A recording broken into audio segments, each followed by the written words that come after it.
কে নিরামিষ তরকারি নিয়ে এসেছি, লাউ ছোলা আলু দিয়ে। একটা কড়াই বসিয়ে নিয়েছি, এবার দেব সরষের তেল, পাঁচফোড়ন, সরষের তেল 3 থেকে 4 চামচ দিলাম। এবার দেব তেজপাতা,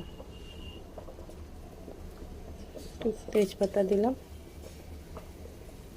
জিরে দিলাম, একটু দেব হিং।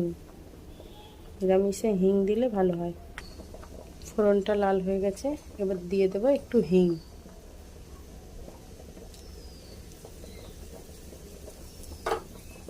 দিয়ে দেব একটা মিডিয়াম সাইজের টমেটো। এই টমেটোটা লাল হয়ে গেছে, এবার দিয়ে দেবো কাঁচা লঙ্কা 4-5টা।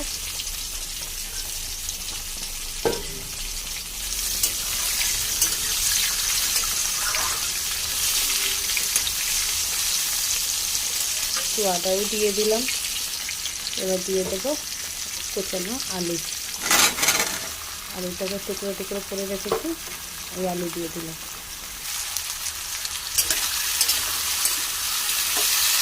আলুটা একটু লাল হয়ে গেছে, এবার দিয়ে দেবো ভেজানো ছোলাটা। রাত্রিবেলা ভিজিয়ে রেখেছিলাম।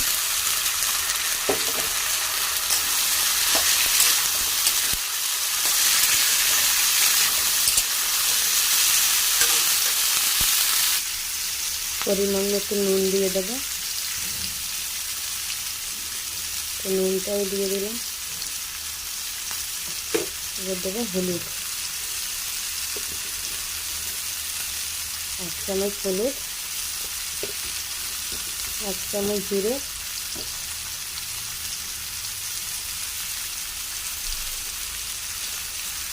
1 চামচ ধনে গুঁড়ো। ওকে,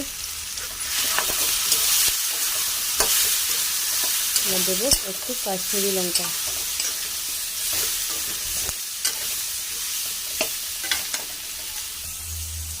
দেবো একটু কাশ্মীরি লঙ্কা।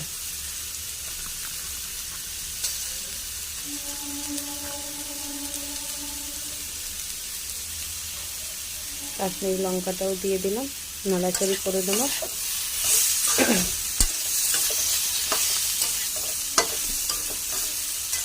মশলাটা কষা হয়ে গেছে, এবার দিয়ে দেবো লাউ। মশলাটা কষা হয়ে গেছে, এবার দিয়ে দেবো লাউ। লাউটা আগে দিলাম না, জল ছাড়বে, এই জন্য পরে দিচ্ছি।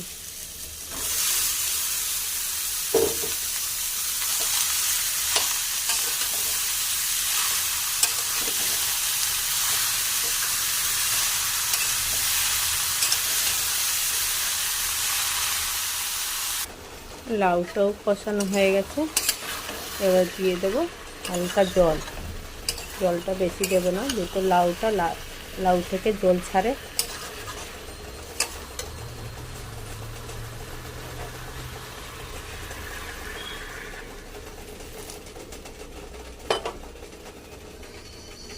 তরকারিটার জলটা ঢেলে দিয়েছি, এবার ঢাকা দিয়ে দেবো। ছোলাগুলো একটু সেদ্ধ হবে ভালোভাবে। ঢাকনাটা দিয়ে দিলাম, দেখে দেবো তরকারিটা হয়েছে কিনা।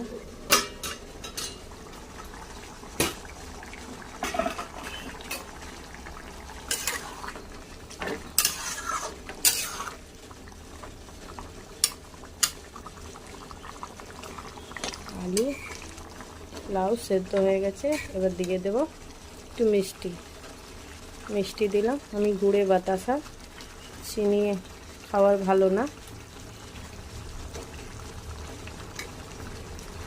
4টে ছোট ছোট বাতাসা দিয়ে দিলাম।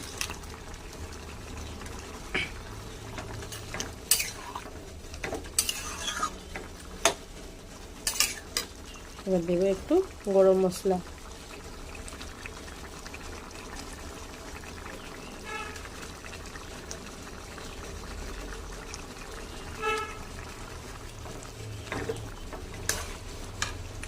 এবার দিয়ে দেবো একটু ধনে পাতা।